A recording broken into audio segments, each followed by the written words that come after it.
ആഷിഖ്, പ്രിയദർശിനി പദ്ധതി ഇന്ദിരാ ഗ്യാരണ്ടിയിലെ ഒരു വാഗ്ദാനമായിരുന്നു. UDF സർക്കാർ നടപ്പാക്കിയ പദ്ധതികളിൽ ഏറ്റവും ജനപ്രിയ പദ്ധതി എന്ന് നമ്മളെല്ലാവരും വിശ്വസിക്കുന്ന പ്രിയദർശിനി പദ്ധതി കൊണ്ട് ബുദ്ധിമുട്ടുന്ന കുറച്ചധികം പേരുണ്ട്. അപ്പോൾ ഇതിന് ഫർദർ ആയിട്ട് കുറെ നടപടികൾ ഉണ്ടാകാനും പുതിയ പദ്ധതികൾ വരാനും സാധ്യത ഉണ്ടെങ്കിൽ പോലും കുറെ പേർക്ക് പ്രിയദർശിനി കൊണ്ട് ബുദ്ധിമുട്ടുണ്ടായിട്ടുണ്ട്.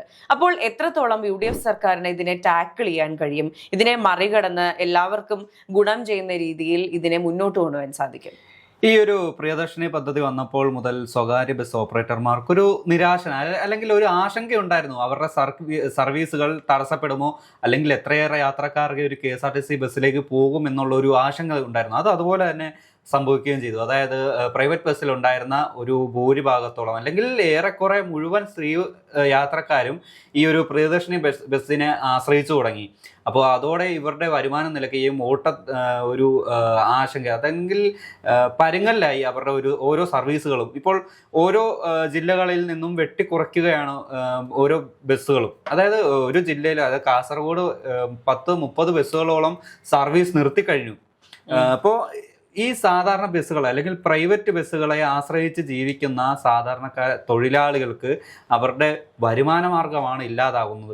ഇതിനെ ഓവർകം ചെയ്യണം എന്ന് സർക്കാരിനോട് മുമ്പേ ഇവർ ആവശ്യപ്പെട്ടിരുന്നു. അതിന് ഒരു വ്യക്തമായിട്ടുള്ള ഒരു മാർഗം ഗതാഗത മന്ത്രി CP ജോൺ മുന്നോട്ട് വെക്കുകയും ചെയ്തിരുന്നു, അല്ലെങ്കിൽ ഓഫർ ചെയ്യുകയും ചെയ്തിരുന്നു. അല്ലെങ്കിൽ ആ ഒരു പദ്ധതിയോടൊപ്പം തന്നെ പ്രൈവറ്റ് ബസ്സിനെയും ഇതിൻ്റെ ഒരു ഭാഗമാക്കാം എന്നുള്ളൊരു ഓപ്ഷൻ മുന്നോട്ട് വയ്ക്കുകയുണ്ടായി. അപ്പോൾ സ്വാഭാവികമായിട്ടും ഇവർ ഉയർത്തുന്ന ഓരോ ഡിമാൻഡുകൾ അതിനെ ഉൾക്കൊള്ളാനാവില്ല എന്നല്ല, ഒരു പരിധി വരെ അംഗീകരിക്കാം. പക്ഷേ എല്ലാ തീരുമാനങ്ങൾ അല്ലെങ്കിൽ ഇവരുടെ എല്ലാ ക്ലോസുകളും അംഗീകരിക്കാൻ ഒരു സർക്കാരിന് ബുദ്ധിമുട്ടുണ്ടാവുമല്ലോ. ഇപ്പോൾ അതുമായി ബന്ധപ്പെട്ടുള്ള ചർച്ചയ്ക്ക് CP ജോൺ ഇറങ്ങിയിരിക്കുകയാണ്.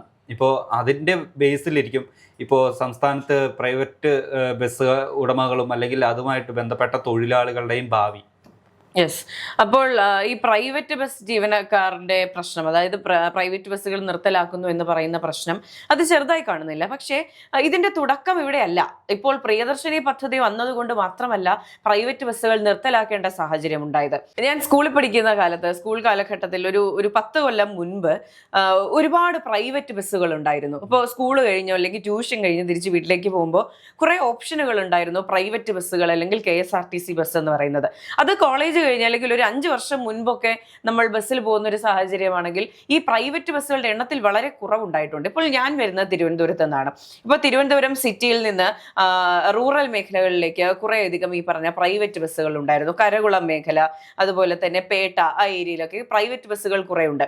പക്ഷേ കഴിഞ്ഞൊരു 2 വർഷം മുൻപ് പേട്ടയിലോ അല്ലെങ്കിൽ ഈ പറഞ്ഞ പേരൂർക്കട, കരകുളം ഭാഗങ്ങളിലൊക്കെ ഇറങ്ങി നിന്നാൽ പ്രൈവറ്റ് ബസ്സുകൾ കാണുന്നത് വളരെ കുറവാണ്. അതിന്റെ കാരണം കഴിഞ്ഞ സർക്കാർ മുതൽ തുടങ്ങിയിട്ടുണ്ട് എന്നുള്ള കാര്യം നമ്മൾ മറക്കരുത്. അതൊരു ഫാക്ടറാണ്. അതുപോലെ തന്നെ ഇപ്പോൾ KSRTCയെ വിശ്വാസ്യതയോടെ ആശ്രയിക്കുന്ന ജനങ്ങൾ എന്ന് പറയുന്നത് വളരെ കൂടുതലാണ്. അതുപോലൊരു ഓതറൈസ്ഡ് സിസ്റ്റം ഈ പ്രൈവറ്റ് ബസ്സുകളിലില്ല. അതുപോലെ നമ്മൾ വാർത്തകളിൽ ഈ മരണപ്പാച്ചിലുകൾ കാണുന്നുണ്ട് പ്രൈവറ്റ് ബസ്സുകളുടെ. അപ്പോൾ സ്വാഭാവികമായിട്ടും അവരുടെ ഈഗോ അല്ലെങ്കിൽ അവരുടെ ആ ഒരു റോഡ് റേജ് തീർക്കാൻ നമ്മൾ എന്തിനാണ് ജീവൻ കളയുന്നത്? അപ്പോൾ സേഫ് ആൻഡ് സെക്യൂർ ആയിട്ട് KSRTCയിൽ പോകാം. ഇപ്പോൾ KSRTCയിൽ അപകടങ്ങൾ നടക്കുന്നില്ല എന്നൊന്നും പറയുന്നില്ല, പക്ഷെ ആ ഒരു ഷിഫ്റ്റ് ഉണ്ടായിട്ടുണ്ട്. അപ്പോൾ ഇങ്ങനെ പല ഫാക്ടേഴ്സ് നിൽക്കുമ്പോഴാണ് പ്രിയദർശിനി പദ്ധതി വരുന്നത്. അപ്പോൾ സ്വാഭാവികമായിട്ടും ഈ പറഞ്ഞ ഓതറൈസ്ഡ് ആയിട്ടുള്ള ഒരു സിസ്റ്റത്തിന്റെ കീഴിൽ ഫ്രീ ആയിട്ട് ഒരു യാത്രാ സൗജന്യം കിട്ടുന്നു. അപ്പോൾ സ്വാഭാവികമായിട്ട് അങ്ങോട്ട് പോകാനുള്ള സാധ്യതയുണ്ട്. എല്ലാവരും അങ്ങനെ പോകുന്നു ഞാൻ വിശ്വസിക്കുന്നില്ല. ഇപ്പോൾ ഞാനിപ്പോൾ റോഡിൽ ഇറങ്ങി നിന്ന് ഒരു പ്രൈവറ്റ് ബസ്സും ഒരു പ്രിയദർശിനി ബസ്സും വന്നു, പ്രിയദർശിനി ബസ് പോയി, ഒരു പ്രൈവറ്റ് ബസ് വന്നു, അടുത്ത ഫ്രീ ബസ് വരുന്നവരെ ഞാൻ ചിലപ്പോൾ കാത്തു നിൽക്കണമെന്നില്ല. അപ്പോൾ ഇങ്ങനെ ഒരു ആവറേജ് ലിവിങ് സ്റ്റൈലിൽ, എക്കണോമിക് ലെവലിൽ നിൽക്കുന്ന ആളുകൾക്ക് ഈ പറഞ്ഞ പ്രിയദർശിനികൾ തന്നെ കയറണമെന്ന് നിർബന്ധമുണ്ടാകില്ല. പിന്നെ ഇപ്പോഴും പ്രൈവറ്റ് ബസ്സുകളുടെ പ്രതിസന്ധി മനസ്സിലാക്കുന്നു. അപ്പോൾ ഗതാഗത വകുപ്പ് മന്ത്രി പറയുകയാണ്, നമുക്ക് പറ്റുന്നത് പോലെ നമുക്കിതിൽ എന്തെങ്കിലും ചെയ്യാം.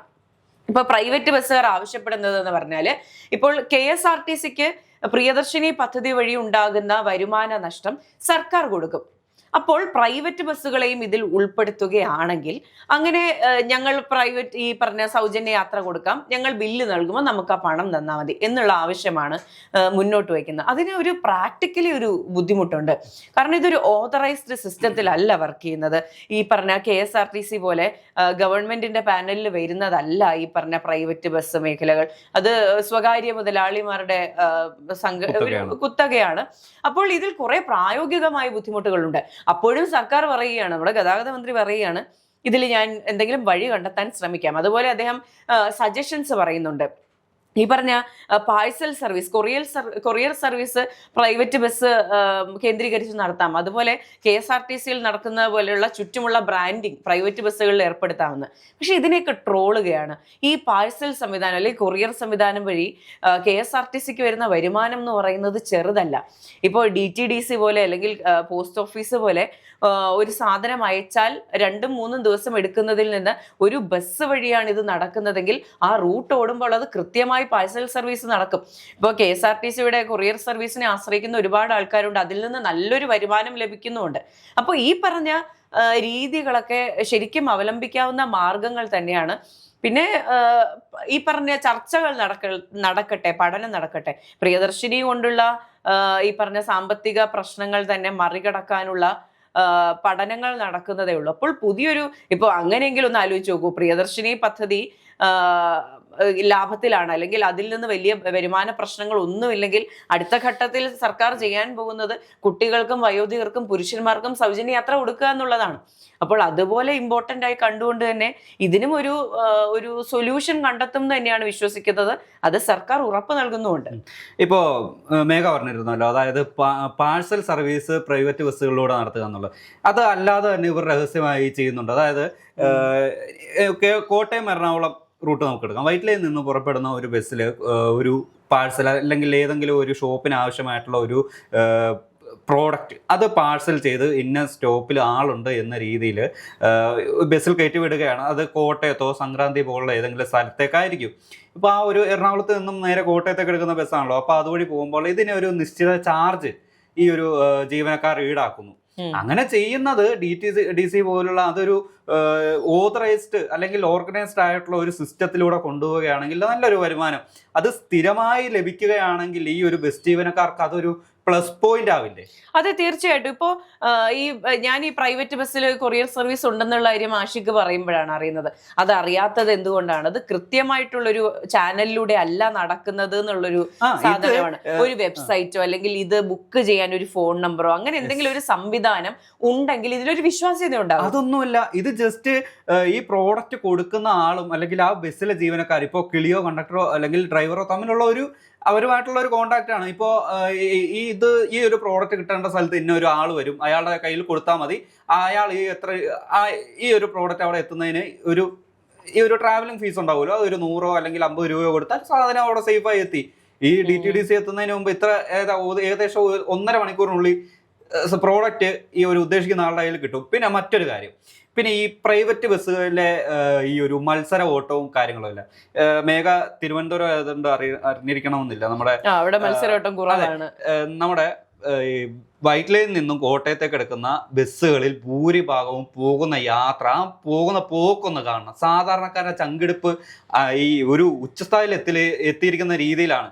KSRTC ഏതെങ്കിലും ഒരു ബസ് മുന്നിലുണ്ടെങ്കിൽ ഇവരെ ഓവർടേക്കിംഗ് അനുവദനീയമല്ലാത്ത ഏതെങ്കിലും റോട്ടിൽ വെച്ചെങ്കിലും ഇവരെ ഓവർടേക്ക് ചെയ്യാതെ ഈ ഒരു ഡ്രൈവർമാർക്ക് ഉറക്കം വരില്ല.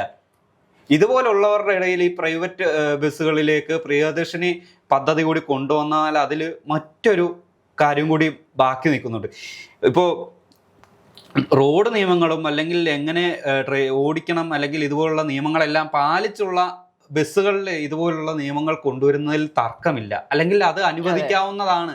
പക്ഷേ ഈ സമയത്തെയും അല്ലെങ്കിൽ മത്സര ഓട്ടവും മുന്നിൽ കണ്ട് പായുന്ന ഈ സ്ഥിരം പ്രശ്നക്കാരായ ചില ബസ് ഡ്രൈവർ അല്ലെങ്കിൽ മുതലാളികൾ അല്ലെങ്കിൽ ബസ്സുകളുണ്ട്. ഇതിലേക്ക് ഈ ഒരു പ്രിയദർശിനി പദ്ധതി കൊണ്ടുവന്നാൽ ഏറെ അപകടകരമാവും.